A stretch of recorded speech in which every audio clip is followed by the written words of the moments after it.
Try to remember being 2 years old. You can't.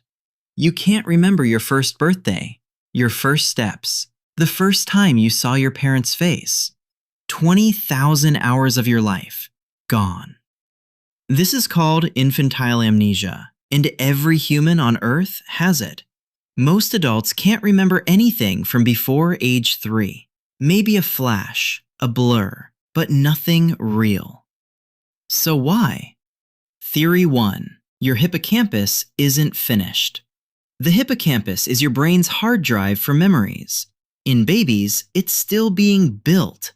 Until age 3, it can't form long-term memories the way adult brains do. Imagine trying to save a file to a computer that doesn't have a hard drive yet.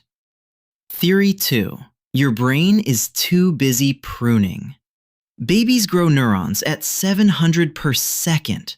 By age 2, your brain has more connections than it'll ever have again. To make it functional, your brain has to prune most of them. Memories of being a baby? Pruned. Gone with the branches. Theory 3. Language. You can't remember what you can't put into words. Before you have words for things, your brain can't encode them as memories you can retrieve later. But here's the weird part. Your baby brain was recording everything. The smells, the faces, the feelings. You just can't access them. They're in there, locked, forever. You met your parents for the first time and felt safe. You'll never remember it.